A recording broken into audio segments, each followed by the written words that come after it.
Hello అండి. Welcome back to our channel. ఎవరైనా మన ఛానల్‌ని ఫస్ట్ టైమ్ చూస్తున్నట్లయితే లైక్ చేయండి, షేర్ చేయండి, సబ్స్క్రైబ్ చేసుకోండి. ఈరోజు మన వీడియోలో ఎన్నో ఆరోగ్య ప్రయోజనాలున్న పొన్నగంటి పెసరపప్పు కూరను చేసుకోబోతున్నాము. ఈ పొన్నగంటి కూర రైస్‌లోకైనా, చపాతీలోకైనా చాలా టేస్ట్‌గా, రుచిగా ఉంటుంది. ఫస్ట్ పొన్నగంటి కూర కట్టలను కడుక్కొని చిన్న చిన్నగా కట్ చేసుకొని ఇలా జాలి గిన్నెలో పెట్టుకోవాలి. తర్వాత పచ్చిమిరపకాయలను, జీలకర్ర, వెల్లుల్లిని కొంచెం ఆయిల్‌లో వేయించుకొని ఇలా కచ్చాపచ్చాగా పేస్ట్ చేసి పెట్టుకోవాలి. పొన్నగంటి కూర చేసుకోవడానికి కొంచెం పసుపు, అలాగే అల్లం వెల్లుల్లి పేస్టు, ఒక పెద్ద సైజు ఉల్లిపాయని తీసుకోవాలి. కొంచెం కరివేపాకు కూడా వేసుకోవాలి.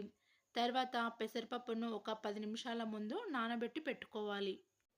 కూర చేసుకోవడానికి ఒక గిన్నెను పెట్టుకోవాలి. గిన్నె కొంచెం వేడెక్కాక 2 స్పూన్ల ఆయిల్ వేసుకోవాలి. ఆయిల్‌ని కొంచెం హీట్ అవ్వనివ్వాలి. తర్వాత మనం కట్ చేసి పెట్టుకున్న ఉల్లిపాయల్ని వేసుకోవాలి. ఉల్లిపాయల్ని వేసుకున్న తర్వాత ఉల్లిపాయలు కొంచెం వేగాక అల్లం వెల్లుల్లి పేస్ట్ వేసుకోవాలి. అల్లం పేస్ట్ వేసుకున్నాక కాసేపు కలుపుకోవాలి. పొన్నగంటి కూర కళ్ళకు చాలా మంచిది.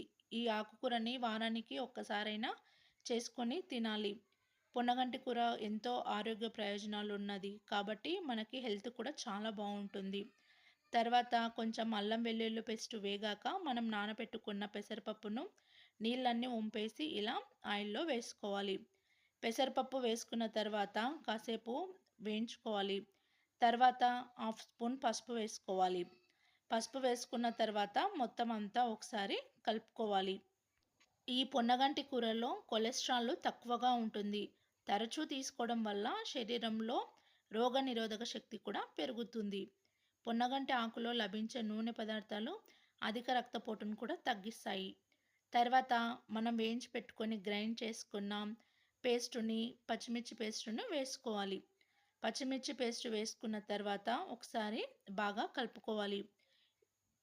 మనం పచ్చిమిర్చి పేస్ట్ వేసుకున్న తర్వాత ఇలా అంతా కలిసేట్టుగా ఒకసారి మంచిగా బాగా కలుపుకోవాలి. ఈ ఆకుకూర వచ్చేసి గుండె సమస్యలను కూడా అదుపులో ఉంచుతుంది. రక్తంలో చెడు కొలెస్ట్రాల్ చేరుకోకుండా కూడా కాపాడుతుంది. అలాగే ఆస్తమా నుంచి బాధపడేవారు పొన్నగంటి రసంలో తేనె కలిపి తీసుకుంటే చాలా బాగుంటుంది. తర్వాత కాసేపు వేగనిచ్చుకోవడానికి మూత పెట్టుకోవాలి. మూత పెట్టుకున్న తర్వాత తీసి చూస్తే ఇలా మనం వేసుకున్న పచ్చిమిర్చి పేస్ట్ అంతా బాగా ఆయిల్లో వేగిపోయి ఇలా ఆయిల్ పైకి తేలుతుంది. తర్వాత మనం కట్ చేసి పెట్టుకున్న ఆకుకూరను కూడా వేసుకోవాలి. ఆకుకూర వేసుకున్న తర్వాత మంచిగా మొత్తం వేసుకోవాలి ఆకుకూరని. ఇలా ఆకుకూర వేసుకున్న తర్వాత ఒకసారి కలుపుకోవాలి. ఇప్పుడు రుచికి సరిపడినంత సాల్ట్ వేసుకోవాలి. సాల్ట్ వేసుకున్న తర్వాత మనము ఆకుకూరని బాగా కలుపుకోవాలి. ఆకుకూరకు మంచిగా ఉప్పు, కారం పట్టేట్టుగా బాగా ఒకసారి మంచిగా కలుపుకోవాలి. ఇలా కలుపుకుంటే మనం వేసుకున్న కారం, ఉప్పు అన్నిటిని బాగా ఆకుకూరకు పట్టుకొని టేస్ట్‌గా వస్తుంది కూర. తర్వాత మనం తీసుకున్న కరివేపాకు వేసుకోవాలి. కరివేపాకు వేసుకున్న తర్వాత ఒకసారి అంతా మంచిగా కలుపుకోవాలి. ఇలా కలుపుకున్న తర్వాత మనం ఒకసారి మూత పెట్టుకోవాలి. మూత పెట్టుకున్న తర్వాత మూత పైన వాటర్ పోసుకోవాలి. ఇలా వాటర్ పోసుకోవడం వల్ల ఆవిరికి ఆకుకూర మొత్తం మంచిగా ఉడికిపోతుంది. ఒక 5 నిమిషాలు ఇలా మూత పెట్టుకొని సిమ్‌లోనే మనం ఉడికించుకోవాలి. 5 నిమిషాల తర్వాత మూత తీసి చూస్తే మొత్తం అంతా ఇలా ఆయిల్ పైకి తేలి మంచిగా ఆకు మొత్తం పసరు వాసన పోయి బాగా ఉడికిపోయి ఉంటుంది. మూత తీసిన తర్వాత ఒకసారి మనం మంచిగా కలుపుకోవాలి. కలుపుకున్న తర్వాత పప్పు ఉడికిందో లేదో చూసుకోవాలి. ఇప్పుడు మళ్ళీ ఒక 5 నిమిషాలు మూత పెట్టుకోవాలి. తర్వాత మూత తీసి చూస్తే అంతా మంచిగా ఉడికిపోయి ఉంటుంది పప్పు కూడా. తర్వాత ఒక హాఫ్ స్పూన్ ధనియాల పౌడర్ వేసుకోవాలి. ధనియాల పొడి వేసుకున్న తర్వాత ఒకసారి బాగా కలుపుకోవాలి.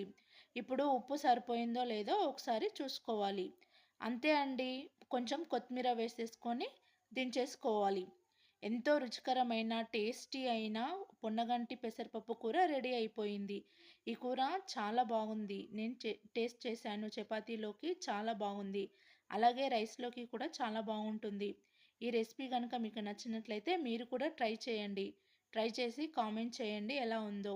మన ఛానల్‌ని కూడా లైక్ చేయండి, షేర్ చేయండి, సబ్స్క్రైబ్ చేసుకోండి. Thank you for watching.